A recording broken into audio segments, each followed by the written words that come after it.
Саламатсыңарбы урматтуу окуучулар жана угуучулар. Ош мамлекеттик университетинин Ыйман гимназиясы адам жана коом предмети 9-класс мугалим Мурзакулова Кайры.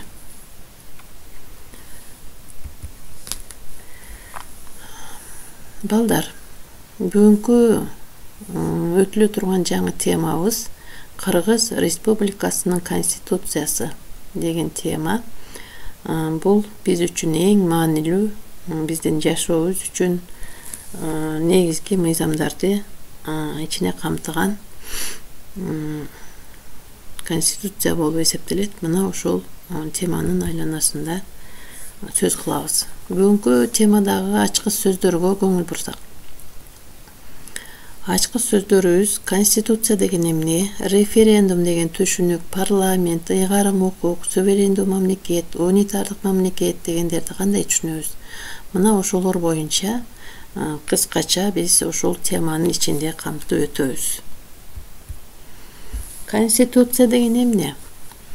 Конституция бул укуктук база, эң жогорку юридикалык күчкө ээ болгон мыйзамдардын топтому. Конституцияны латын тилинен которгондо орнотуу, түзүлүш деген маанини түшүндүрөт. Кыргыз Республикасынын суверендүү, эркин, унитардык мамлекет экенин тастыктап турган символдорунун бири дал ушул конституция. Биринчи жолу конституция качан кабыл алынган? Кыргыз АССРнын 1929-жылдагы конституциясы. Кыргыз АССРнын дегенди түшүнүп атсаңар керек балдар, бул Кыргыз автономдук республикасы, Союздук республикасы дегенди түшүндүрөт. Демек, ошол мезгилде 1929-жылы 30 апрелде экинчи бүткүл кеңештер съезди конституция долбоорунун акыркы редакциясын карап чыгып аны бекиткен. Кыргыз АССРнын 29-жылдагы конституциясы ОСФСР конституциясынын негизинде кабыл алынган. Кыргыз АССРнын 1929-жылдагы конституциясына чейин Кыргыз мамлекетинде бир да конституция болгон эмес. Кыргызстандын баш мыйзамы жакында 27 жашка толгону турат. Ушул убакка чейин өлкөнүн негизги документи бир канча жолу мамлекет башындагылардын бийлигин күчөтүү максатында өзгөртүлүп келгени белгилүү. Эгемендүү Кыргызстандын баш мыйзамын 1993-жылдын 5-майында легендарлуу парламент кабыл алган. Негизги документти иштеп чыгуу аракеттери андан 3 жыл мурда башталган. Ал эми коомдук талкуулар кабыл алынган жылдын январь-март айларында жүргүзүлгөн. Алгачкы конституция 8 бөлүмдөн 97 беренеден турган. Жаңы баш мыйзамдын жаралышы менен буга чейин колдонулуп келген Кыргыз СССРнын 1978-жылдагы конституциясы күчүн жоготкон. Баш мыйзам кабыл алынгандан 1 жыл өтүп өтпөй, тагыраагы 1994-жылы алгачкы оңдоолор киргизилген. Анда 2 палаталуу жогорку кеңеш, мыйзам чыгаруучу жана эл өкүлдөрү түзүлүп, мамлекет башчынын ыйгарым укуктары кеңейтилип, укуругу узарган. Аскар Акаевдин бийлиги учурунда конституция 5 жолу кошумча алымчага дуушар болгон. Ал кайсы жылдары? 1994-жылы, 1996-жылы, 1998-жылы, 2001-жылы жана 2003-жылдары. Андагы өзгөртүүлөрдүн бардыгы мамлекет башчынын ыйгарым укуктарын күчтөндүрүүгө арналган.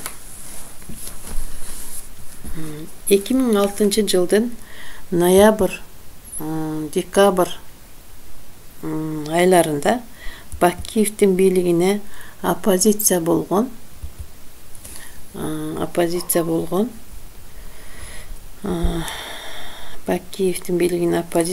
депутаттар тобу баш мыйзамдын жаңы вариантын иштеп чыгып кабыл алышкан. Бирок 1 жылга жетпей аны 2007-жылдын сентябрь айында Конституциялык сот жокко чыгарып, ошол эле жылдын октябрь айында элдик референдум жолу менен баш мыйзамдын ошол кездеги президент Курманбек Бакиев сунуш кылган жаңы редакциясы күчүнө кирген. Андан кийинки өзгөртүү 2010 жылга туш келди. Апрель инкылабынан соң бийликке келген убактылуу өкмөт өлкөгө парламенттик башкарууну орнотуу максатында баш мыйзамды дагы бир жолу калчады. Учурда биз колдонуп жаткан баш мыйзамга оңдоолор 4 жыл мурда киргизилген 2016 жылдын 11 декабрында референдум өтүп, анда добуш бергендердин 79,6% конституцияга киргизилген. Анда негизги басым президентке эмес, өкмөт башчынын ыйгарым укуктарын кеңейтүүгө багытталган. Ал 2010 жылдагы конституцияга 2020 жылга чейин өзгөртүү киргизүүгө мораторий жарыялангандыктан, бул жолкусунда коомдо бир топ талаш тартыш жаралган. Акыркы өзгөртүүлөр баш мыйзамдын 70, 72, 75, 81 жана 87 беренелерине киргизилген. Ал 8 бөлүмдөн жана 114 беренеден турат. Баш мыйзам демек 27 жылда 9 ирет өзгөрүүгө дуушар болду. Бул жылдар аралыгында өлкөдө революциялык жол менен 2 жолу бийлик алмашты. 2010 жылдагы апрель окуясынан кийин Кыргызстан баш мыйзамын өзгөртүп, парламенттик башкаруу системасын тандап алган. Балдар, демек биз ошол конституцияны окуп үйрөнгөнүбүздө